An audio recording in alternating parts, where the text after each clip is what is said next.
Biz onu seviyoruz, çok seviyoruz, seviyoruz, seviyoruz. Turkey's incumbent president has declared victory in historic runoff elections.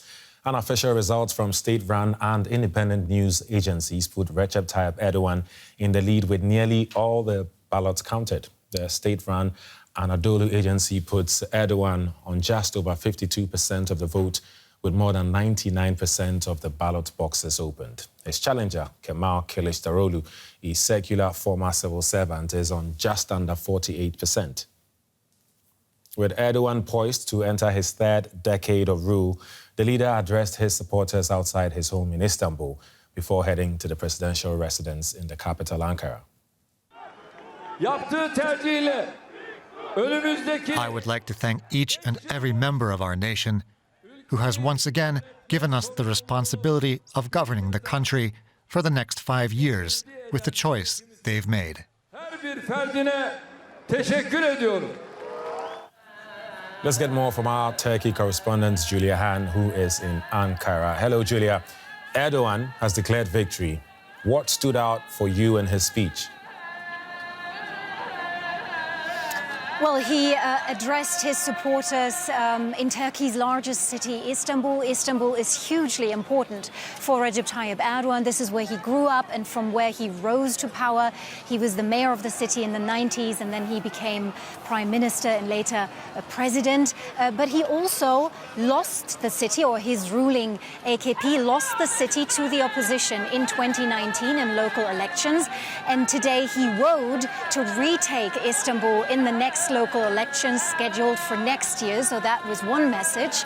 Apart from that, it was a pretty typical speech for President Erdogan. He called tonight's victory a historic victory, not only for him, but for the entire nation. And he also said the results showed how much Turkey had achieved in terms of democracy and economic development. These are his words. What he did not talk about is, for example, how he is thinking to solve Turkey's economic problems. We've seen inflation rates hitting 85% last year. There's a massive cost of living crisis. Many people here in the country say they suffer. Foreign reserves are depleted. So this is a massive problem he has to tackle, and he does not really talk about how he's going to do that. And then also let's consider the fact that nearly 50% of the people here in this country did not vote for President Erdogan. So he's talking a lot about unity, but in fact, he faces a deeply polarized society. Right. So what does his victory mean for the future of Turkey? Well, most observers assume that Erdogan will basically continue his policies, be it when it comes to his economic management of the country. Nobody really expects big changes in terms of foreign policy. His relationship with Russia's Vladimir Putin, for example, is going to continue. Domestically, though, many fear that he's going to continue and intensify his crackdown on civil society groups and human rights groups. Today, in his victory speech in Istanbul, he again lashed out against LGBTI people.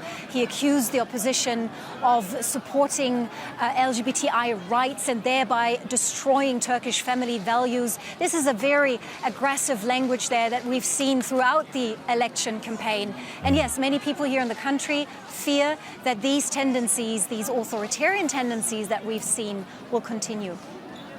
Kilicdaroglu also addressed his supporters, mentioned some of the things you're mentioning right now, but what were his main points?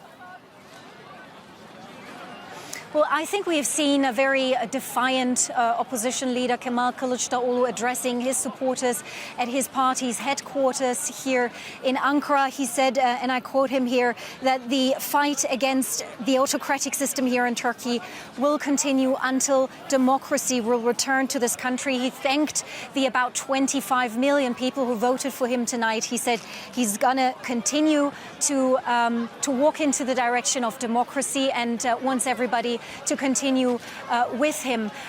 What he also pointed out, and I think that is something very important, he accepts the results of the election, but he also said the whole electoral process was not fair at all. What does he mean? He means that President Erdogan basically controls everything in this country, the state funds, the judiciary, most of the country's media are pro-government. So the opposition here really faces an uphill battle in elections. International observers have pointed that out over and over again. Elections here in Turkey are largely free, but they are not fair. Okay, as things stand, 5 more years of Erdogan. What can Turkey's partners abroad expect? Well, if we talk about Turkey's Western allies, we've seen relations with the US, the European Union, with NATO, increasingly strained in recent years. President Erdogan has made incursions into Syria repeatedly. He has bought a Russian-made missile defense system. He has vetoed Sweden's bid for NATO membership, and that has caused a lot of friction, to say the least, with many of his key allies, particularly in NATO. And I think many politicians, in the Western capitals, Berlin, Brussels, Washington, they now have to come to terms with the fact that this man will stay in power for maybe another 5 years, and that they have to find a way to deal with Turkey's strongman Recep Tayyip Erdogan, because Turkey is an important regional and global player, a country geostrategically located between Europe and Asia. It's a country that you need to talk to if you want to solve global problems. That's right. DW's Julia Han in Ankara. Thank you very much.